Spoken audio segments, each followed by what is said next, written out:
I'm going to speak from here. It's a moment of great being moved to be here, all of us today. Thank you for coming. Your Majesty, Your Royal Highness, Your Excellencies, Minister, members of ADI, colleagues and friends. It is an absolute joy to see so many of you here today. There are 700 plus of you coming from 107 countries, and there's way more than 300, 400 of you at home at the opening of this conference, celebrating all that we believe in at ADI. And what we believe in is a world of compassion, of solidarity, of love, where everyone helps each other, shares their knowledge freely, and learns from each other's experiences.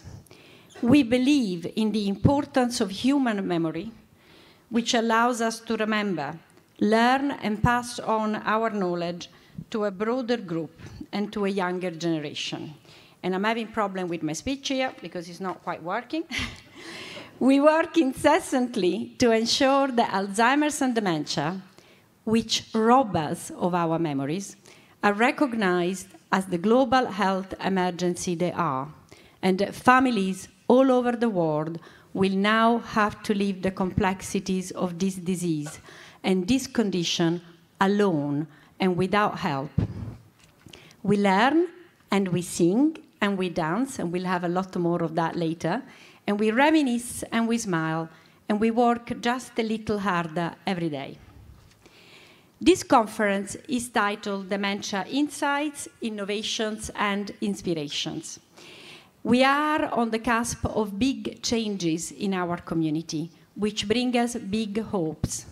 We hope the program we have put together will give you real insights in what is happening in our world, showcase some of our most exciting innovations, and inspire you to continue your important work when you will go back home.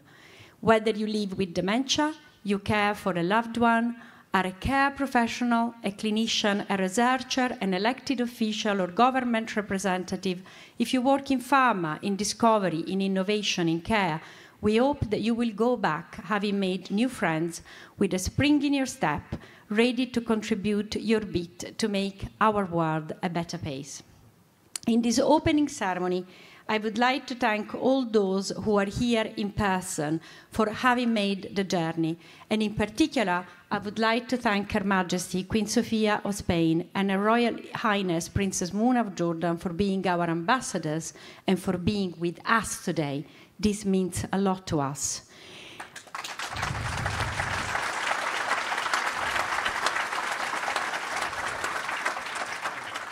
I thank the Deputy Health Minister of Poland, Dr. Wojciech Konieczny, and his team for taking part in this conference. We hope that this participation will spell the start of a productive and focused relationship with our member association in Poland, and in due course, a national plan for dementia, which Poland is badly in need of. Dr. Konieczny is a neurologist, so here we have hope.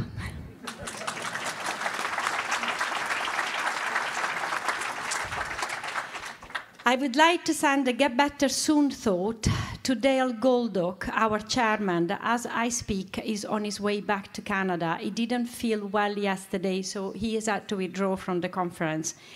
I also would like to send a well-wish thought to Princess Yasmin Aga Khan, our president, who is still recovering from operation, and she would have loved to be here. I would like to thank Mira Pattambiranman, our new vice chair, who has had the baptism of fire, replacing Dale straight away, Andrew Ketteringham, our departing vice chair, and all of ADI's board for serving, often being asked by me and my team to go over and above the call of duty. I would like to thank the members of our amazing medical and scientific panel, chaired so ably by Dr. Alireza Atri and co-chaired by Professor Dame Louise Robinson, both of whom are with us today. They provide us, yes, we need to do that. They provide us with our scientific frame of reference, and their service is precious to us.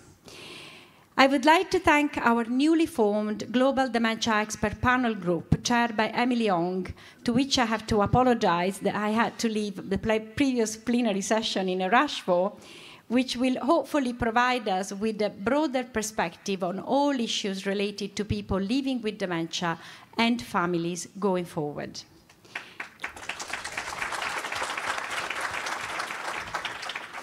I would also like to thank the trustees of Friends of ADI, our British charity, many of whom are with us today, the members of the Global Review Panel who steers and aids our accreditation program, Professor Dawn Brooker, Chair of the Scientific Program Committee for this conference, the International Advisory Board members who have had to troll through an unprecedented number of abstracts, and the local organizing committee. In particular, I would like to acknowledge Zbigniew Tomczak, who had the vision to bring the ADI conference to Krakow.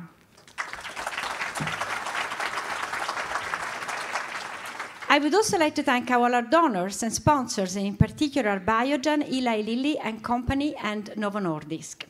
Many members of ADI are with us today from Europe, the Americas, Asia Pacific, Africa, and the Middle East. Indeed, we celebrated yesterday together our 40th anniversary of being together as the final ceremony of Council. Some of them have faced really long journeys to be with us today and to share with us news about their countries. Take time during this conference to visit their stands and learn from their amazing work.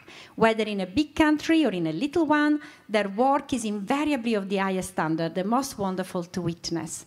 In particular, I would like to mention our founding members, the Alzheimer's Association US, the Alzheimer's Society UK, Alzheimer's Society in Canada, and Dementia Australia.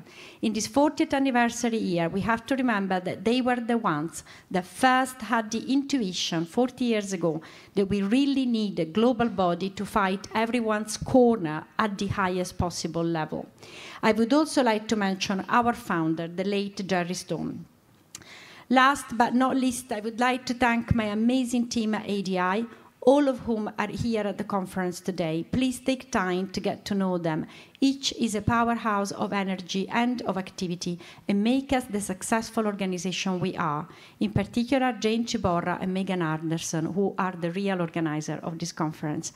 Thank you and enjoy these 3 precious days together.